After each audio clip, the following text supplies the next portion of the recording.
자, 우리가 지난주에 벳세다 맹인 치유 이야기를 살펴보았습니다. 맹인 이야기는 제자들 이야기입니다. 주님과 함께 지내면서 제자들은 주님을 보기 시작했죠. 주님께서 그들에게 가르쳐 주신 말씀, 주님이 행하신 기적, 주님의 훈련, 이 모든 것들은 제자들로 하여금 주님의 존재를 조금씩 인식하게 만들어 가는 것이었습니다. 주님께서 십자가를 지시기 위해서 예루살렘에 올라가실 때가 되자 주님은 사역의 현장에서 멀리 떨어진 곳으로 제자들을 데리고 와서 주님이 어떤 존재인지를 확인시킴으로 제자들의 현재의 모습을 점검하고자 하셨습니다. 지금 제자들의 상태가 어떨까요? 주님을 정확하게 인식하고 주님을 정확하게 고백하고 있을까요? 벳세다 맹인 치유의 사건이 제자들의 영적 상태를 상징적으로 보여주는 이야기라고 볼 때 아직 제자들은 주님의 존재를 정확하게 인식하지 못하는 흐리게 고백하는 존재입니다. 자, 오늘 본문에 베드로의 신앙 고백이 나오는데 이 베드로의 신앙 고백은 제자들의 실제 모습이 어떤지를 구체적으로 보여주는 사례라고 볼 수 있습니다. 그래서 오늘 본문을 맹인 치유 사건의 관점에서 읽어보려고 합니다. 특별히 베드로의 신앙 고백이 왜 흐릿한 고백이라고 말할 수밖에 없는지 그것들을 통해서 우리의 신앙을 점검해 보려고 합니다. 자, 오늘 본문의 내용은 베드로의 신앙 고백인데요, 우리가 너무너무 잘 알고 있는 말씀입니다. 베드로의 신앙 고백은 공관복음서에 모두 나오죠. 마태복음 16장에 나오고요, 누가복음은 9장, 그리고 마가복음은 오늘 본문 8장에 나옵니다. 자, 그런데 누가복음하고 마태, 마가복음하고 좀 달라요. 이걸 세팅이라고 보통 부르는데, 누가복음은 예수님께서 너희는 나를 누구라 하느냐라고 물은 장소가 빌립보 가이사라가 아닙니다. 누가복음에 의하면 예수님께서 사역을 하시다가 기도를 하시고 기도하신 후에 제자들을 불러 모으신 다음에 사람들이 나를 누구라 하느냐, 그리고 너희는 나를 누구라 하느냐고 물어보십니다. 그래서 이제 누가복음에는 장소가 안 나옵니다. 그런데 이제 마태복음과 마가복음에는 예수님께서 이 질문을 하신 장소가 빌립보 가이사라라고 나오죠. 그러니까 마태복음하고 마가복음은 거의 내용도 유사하고 배경 세팅도 비슷한데 결정적인 차이가 몇 개 있는데 그 중에 하나가 뭐냐면 27절에 나오는 길에서입니다. 마태복음에는 예수님께서 제자들과 함께 빌립보 가이사라 지방에 들어가셨습니다. 그리고 들어가신 다음에 동네에서 사람들이 나를 누구냐라고 물어봐요. 그리고 너희는 나를 누구라고 하느냐라고 물어보십니다.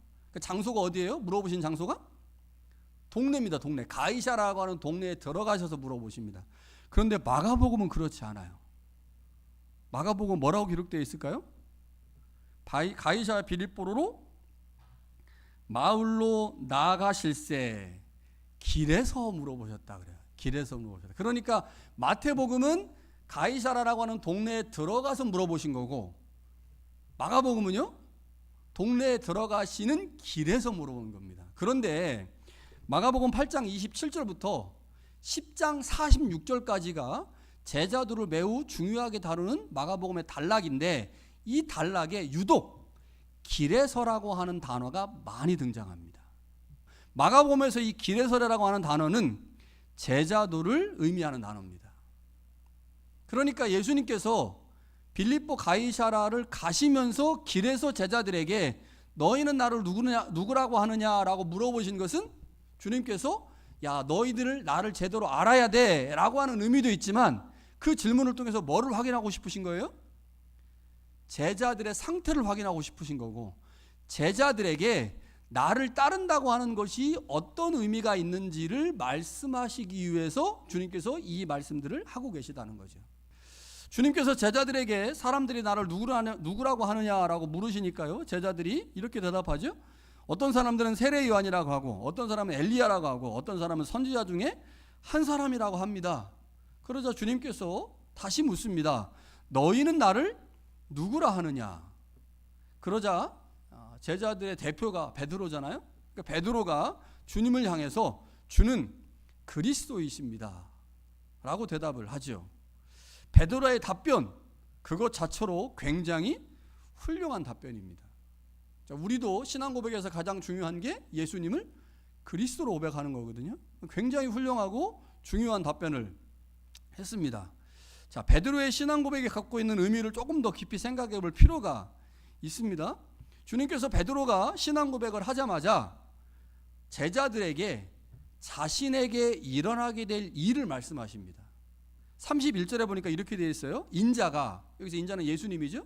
인자가 많은 고난을 받고 장로들과 대제사장들과 서기관들에게 버림받아 죽임을 당하고 사흘 만에 살아나야 할 것을 비로소 그들에게 가르치셨다.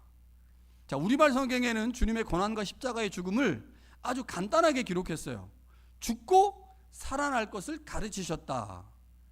자, 그러나 마가복음에서 가르치다라고 하는 말은 어떤 의미가 있습니까? 1분, 2분 가르친 게 아닙니다. 마가복음에 가르쳤다는 표현이 굉장히 많이 나오지만 그 마가복음에 나오는 가르침의 표현들은 1시간, 2시간, 어떨 땐 3시간, 4시간이거든요. 그러니까 아주 간단하게 기록을 했지만 주님께서 제자들에게 십자가의 고난과 죽음 그리고 부활에 대해서 상세하게 설명을 하신 것 같습니다. 자, 그런데 이 말씀을 들은 제자들이 말씀을 제대로 이해하지 못한 것 같아요. 그래서 베드로가 반응을 하는데 어떻게 반응을 하느냐? 예수님을 붙들고 항변했다라고 표현합니다. 자, 여기서 붙들다라고 하는 단어와 항변하다라고 하는 단어를 헬라어에서 보니까 이런 의미예요. 붙들다는 자기 쪽으로 데리고 왔다, 붙들어 데려가다 이런 뜻입니다. 그러니까 붙들다라는 말은 베드로가 예수님의 팔을 붙잡고 자기 쪽으로 끌고 온 거예요. 왜요? 이상한 소리 하니까. 이상한 소리 하니까 자기를 끌고 왔습니다. 그리고 꾸짖죠. 항변하다라고 하는 단어가 우리말로는 굉장히 예수님이 하신 말씀에 대해서 반론을 제기하고 그것에 대해서 다른 의견을 주장한 것처럼 느껴지지만 이 항변하다라고 하는 단어는 조금 더 세게 번역을 하면 꾸짖답니다. 왜냐? 예수님께서 귀신을 쫓으실 때 꾸짖으셨잖아요. 똑같은 단어입니다. 그러니까 예수님이 이상한 소리를 하니까 베드로가 예수님의 팔을 붙들고 자기 쪽으로 끌고 와서 예수님이 귀신을 꾸짖을 때 하는 것처럼 호통을 치고 꾸짖은 겁니다. 여러분, 베드로가 왜 이렇게 행동했을까요? 분명히 그 앞에 베드로가 예수님을 그리스도로 인정했습니다.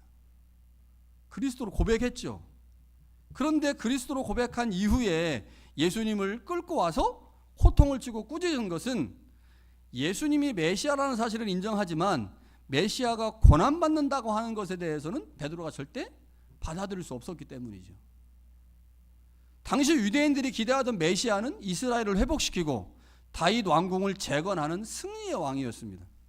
베드로 역시 그 영향력 아래서 벗어나지 못했죠. 베드로 안에 있는 누룩으로 인해 그는 예수님을 메시아로 보기는 했지만 고난받는 메시아로 보지는 못했습니다. 예수님이 고난받는다? 예루살렘에 올라가서 죽으신다? 사람들에게 고난을 받는다? 상상하지 못했죠. 그래서 예수님이 이상한 소리를 한다고 생각을 하니까 베드로가 예수님을 데리고 와서 꾸짖은 겁니다. 벳세다의 맹인이 사람은 보았지만 나무같이 본 것처럼 베드로와 제자들도 예수님을 보기는 했어요. 어떻게 할 수 있어요? 그리스도로 고백했거든요. 그리스도로 고백했다고 하는 것은 예수님을 지금 보고 있는 겁니다. 그러나 아직 정확하게 못 보고 있는, 흐릿하게 보고 있는 거죠. 맹인이 첫 번째 안수 때 흐릿하게 봤잖아요. 그리고 두 번째 안수 때 완전하게 본 것처럼 지금 제자들은 주님을 흐릿하게 보고 있습니다. 자, 여기서 우리가 기억할 게 있습니다. 베드로가 주님을 흐릿하게 보기는 하고 있지만 이것은 사실 마가복음 전체에서 보면 엄청난 진전입니다. 자, 마가복음의 이전의 본문들을 한번 생각해 보세요. 제자들의 모습이 어땠을까요? 가장 대표적인 게 4장 41절에 보면 제자들에 대해서 이렇게 말합니다. 그들이 심히 두려워하여 서로 말하되 그가 누구이기에 바람과 바다도 순종하는가. 예수님이 바람과 바다를 잔잔하게 하고 계세요. 그런데 그 예수님을 보고 야, 이 사람 도대체 누군데 바람과 바다가 순종하지? 이렇게 말하고 있습니다. 여러분, 예수님께서 무리를 걸어 오셨잖아요. 무리를 걸어 오셔서 제자들의 배에 오르시니까 바람과 바다가 잔잔해졌습니다. 그때도 제자들은 어땠어요? 예수님이 메시아라는 사실을 고백하고 그것에 대한 경외감으로 두려워한 게 아니고, 야, 이렇게 능력 많은 사람이 우리한테 해코지하면 어떻게 하지? 이런 것 때문에 두려워했거든요. 두 번의 급식 기적을 경험했지만 주님이 제자들에게 뭐라고 말씀하십니까? 너희는 눈이 있어도 보지 못하고 귀가 있어도 깨닫지 못한다, 듣지 못한다. 왜 이러냐라고 책망했습니다.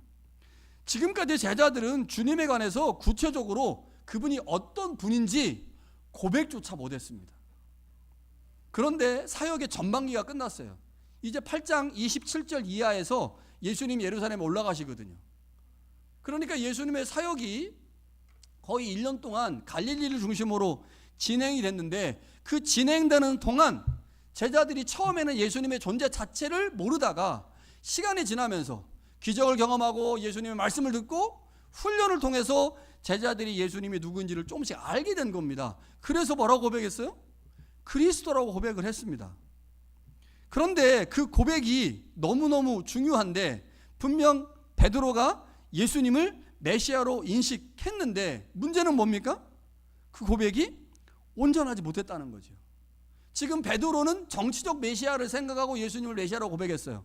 그러나 예수님이 생각하는 메시아는 고난받는 메시아죠. 베드로의 메시아관과 예수님의 메시아관이 충돌했습니다. 그래서 베드로가 예수님을 항변하며 꾸짖은 거죠. 그러나 분명 베드로는 주님을 보기 시작했다는 겁니다. 완전하게 보지는 못하지만, 완전하게 인식하지 못하지만 제자들이 드디어 주님을 보기 시작했습니다. 다시 말하면 제자들은 아무것도 보지 못하는 맹인의 상태는 아니라는 겁니다. 주님과 함께 다니면서 말씀을 배우고 제자로 훈련을 받아 이제 주님을 보기 시작했습니다. 엄청난 진전이죠. 4장, 5장, 6장하고 비교해 보면요, 엄청난 진전이 이루어졌습니다. 그러나 문제는 베드로가 생각하는 메시아는 주님이 생각하는 메시아와 다르다는 거죠. 베드로는 영광의 메시아는 보았지만 아직 십자가의 메시아는 보지 못했습니다. 그래서 베드로의 신앙 고백은 거짓된 고백이 아니라 완성되지 않은 고백입니다. 베드로의 눈이 아직 완전히 열려지지 않았습니다. 뭐가 필요할까요? 맹인의 치유에서 본 것처럼 두 번째 안수가 필요합니다. 지금 베드로에게 두 번째 안수가 필요해요. 베드로와 제자들의 입장에서 보면 첫 번째 안수는 예수님을 메시아로 보기 시작하는 단계죠. 지금 베드로와 제자들은 주님으로부터 첫 번째 안수를 이미 받았습니다. 이미 받았어요. 베드로가 고백한 그리스도에 대한 정확한 의미가 정치적인 것이든 아니면 종교적인 것이든 베드로는 주님을 메시아로 인식하기 시작했거든요. 주님을 보기 시작했습니다. 이것은 주님이 베드로와 제자들을 훈련시키면서 이미 첫 번째 안수를 하셨음을 의미합니다. 주님께서 베드로와 제자들을 데리고 다니면서 얼마나 타이트하게 훈련을 시키셨어요. 그 훈련의 결과로 주님을 그리스도로 고백한 거죠. 그러나 문제는 베드로가 주님을 순환받는 메시아가 아니라 정치적 메시아, 즉 왕적 메시아로 생각하고 있다고 하는 거죠. 베드로는 분명 주님을 보기 시작했지만 자신이 가지고 있는 관습과 전통 안에서 주님을 보았죠. 자신 안에 있는 누룩의 영향력 안에서 보았기 때문에 주님을 보고 있지만 흐릿하게 보고 있습니다. 흐릿하게 보니 흐릿한 고백을 할 수밖에 없죠. 제가 오늘 설교 제목을 그래서 흐릿한 고백이라고 정했어요. 베드로가 고백하고 있지만 흐릿한 고백입니다. 베드로가 주님을 보고 있지만 아직 제대로 보고 있지는 못하다는 거죠. 여러분, 그렇다면 주님께서 제자들에게 언제 두 번째 안수를 하실까요? 이게 중요하죠. 주님께서 언제 제자들에게 두 번째 안수를 하실까? 언제일까요? 십자가와 부활 때입니다. 십자가 이전의 베드로와 십자가 이후의 베드로는 완전히 달라졌습니다. 십자가 이전의 베드로는 십자가를 실패라고 생각했죠. 그러나 부활을 경험한 후의 베드로는 십자가가 하나님의 승리라는 사실을 깨달았습니다. 어디서 확인할 수 있을까요? 사도행전 2장에 보면요, 오순절 때 베드로가 설교를 합니다. 그런데 그때 주님의 십자가를 담대하게 선포해요. 아, 베드로 안에 십자가에 대한 생각이 완전히 달라졌구나. 가이사라 빌립보 가이사라에서 주님을 향해서 당신은 그리스도입니다라고 말할 때 베드로에게 십자가는 없었습니다. 주님이 예루살렘에 올라가시면 왕이 된다고 생각했지 십자가를 진다고 생각하지 않았거든요. 왜냐? 십자가는 실패이기 때문입니다. 어떻게 왕이 실패해요? 도저히 상상할 수도 없는 일이죠. 그래서 베드로는 십자가를 실패라고 생각했지만 오순절 이후에 주님의 부활을 경험하고 성령을 경험한 후에 베드로는 달라졌습니다. 왜 달라졌을까요? 주님께서 베드로에게 다시 안수하신 겁니다. 두 번째 안수를 하신 거예요. 주님의 십자가와 부활을 통하여 성령을 통하여 베드로를 안수하시니 베드로의 눈이 완전히 회복되어 십자가의 의미를 깨닫게 된 거죠. 그리고 그때 주님을 주와 그리스도라고 분명하게 사도행전 2장에서 고백합니다. 자, 그런데 오늘 본문이 우리에게 또 중요한 이유가 하나 더 있습니다. 그것은 베드로의 고백 다음에 보게 될 십자가의 길과 이 베드로의 고백이 연결되기 때문이죠. 그러니까 오늘 본문으로 정한 27절부터 33절까지는 베드로의 신앙 고백이죠. 자, 베드로의 신앙 고백인데 베드로가 주님을 정확하게 인식하지 못하기 때문에 흐릿한 고백을 했어요. 흐릿한 고백. 여러분, 흐릿하게 고백해서는 주님이 말씀하시는 십자가의 길을 갈 수가 없습니다. 주님을 정확하게 보고 정확하게 고백해야만 주님이 요구하시는 그 길을 갈 수가 있죠. 그래서 오늘 본문이 다음 주 본문과 연결되는데 이렇게 연결되는 거예요. 예수님을 어떻게 보느냐는 우리가 예수님을 어떻게 따르냐를 결정합니다. 내가 예수님을 어떻게 이해하고 어떻게 알고 어떻게 고백하느냐가 우리의 삶의 모양을 결정합니다. 제자도의 수준을 결정하죠. 그래서 다음 주에 그 이야기를 좀 하려고 해요. 예수님을 제대로 고백한 사람들만 십자가의 길을 갈 수가 있는 거죠. 제자는 주님을 보는 사람이지만 그보다 더 중요한 게 뭐겠어요? 따르는 것이죠. 따르는 것. 제자는 따르는 겁니다. 주님에게 같이 가르침을 왜 배우겠어요? 주님이 왜 제자들을 데리고 다니면서 1년 동안 3년 동안 왜 열심히 가르치셨겠습니까? 내가 한 것처럼 너희도 해야 된다. 이걸 가르치고 싶어서 말씀하신 거거든요. 그렇기 때문에 제자는 주님을 보는 사람이지만 그것보다 더 중요한 것은 주님을 따르는 건데 제자들에게 중요한 이 따름의 문제는 언제나 봄의 문제와 연결되어 있습니다. 내가 어떻게 예수님을 보느냐, 내가 예수님을 어떻게 인식하느냐, 내가 예수님을 어떻게 인정하고 고백하느냐가 우리의 따름의 문제를 결정한다는 거죠. 베드로가 왜 주님의 십자가의 길을 막았습니까? 예수님을 영광의 메시아로 보았기 때문이죠. 만일 베드로가 예수님을 고난받는 메시아로 바르게 보았다면 십자가를 말리지 않았겠죠. 그도 아마 그 길을 따르겠다고 고백했을 것입니다. 자, 말씀을 한번 적용해 봅시다. 우리는 지금 우리의 눈으로 무엇이 가장 크게 보이고 있는지, 내가 지금 무엇을 가장 크게 보고 있는지를 좀 생각해 봐야 될 것 같아요. 예를 들면 영광인지 아니면 십자가인지, 영광을 보고 있는지 아니면 십자가를 보고 있는지, 성공을 보고 있는지 아니면 고난을 보고 있는지, 편안함을 보고 있는지 아니면 제자의 길을 보고 있는지, 무엇이 더 크게 보이는지, 무엇이 더 크게 보고 있는지를 통해서 우리의 눈이 완전히 열렸는지 그렇지 않은지를 알 수가 있습니다. 그럼 완전히 열리지 않았다고 걱정할 필요 없습니다. 왜요? 주님이 두 번째 안수를 하실 거거든요. 두 번째 안수를 안 받은 것 뿐입니다. 그래서 십자가가 아닌 영광을 보는 거죠. 고난이 아닌 성공만 보는 겁니다. 자, 만약 영광은 잘 보이는데 십자가는 잘 보이지 않는다면, 성공은 좋아하지만 고난은 피하고 싶다면 우리도 베드로처럼 주님을 흐릿하게 보고 있는 것은 아닌지 우리 스스로를 점검해 봐야 됩니다. 그렇다면 우리에게도 두 번째 안수가 필요한 거죠. 두 번째 안수의 목적은 십자가를 다시 보게 하고 복음을 더 깊이 이해하게 하며 말씀 앞에서 내 생각이 무너지고 주님의 생각으로 바뀌게 하기 위한 것입니다. 그게 두 번째 안수의 목적이에요.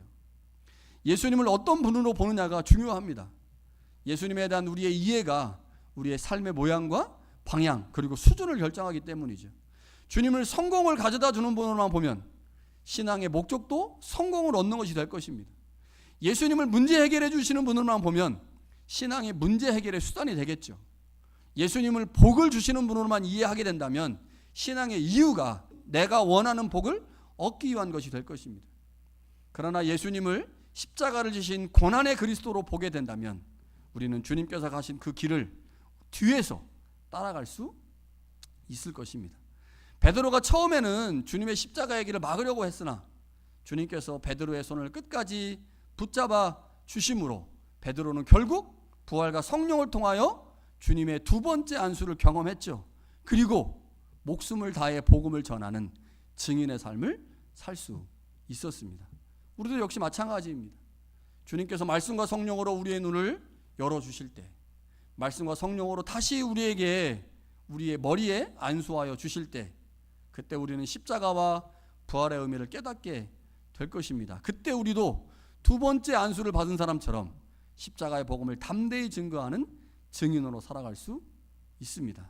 그때 섬김을 부담이 아니라 은혜로 여기고 손해를 두려워하기보단 순종을 선택하고 내 유익보다 하나님 나라를 먼저 구하는 제자로 설 수 있을 것입니다.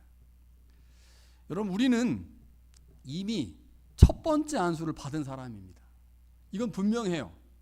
첫 번째 안수를 받은 사람이에요. 우리가 교회 다니는 연수가 얼마입니까? 하나님의 말씀을 들은 횟수가 얼마입니까? 우리는 다 첫 번째 안수를 받았어요. 그래서 눈이 일정 부분 떠져 있습니다. 그런데 어떤 사람은 정확하게 보고 있고 어떤 사람은 흐릿하게 보죠. 그 차이입니다. 여러분 어떻습니까? 흐릿하게 보고 있습니까? 정확하게 보고 있습니까? 흐릿하게 보고 있다면 안수가 필요합니다. 주님을 알지만 아직 온전히 알지 못하고 있기 때문이죠. 지금 주님께서 말씀으로 우리를 찾아오십니다. 그리고 그 말씀으로 우리의 눈을 다시 만지고 계십니다. 언젠가 베드로처럼 십자가의 영광을, 하나님의 나라를, 예수 그리스도를 온전히 보게 될 것입니다.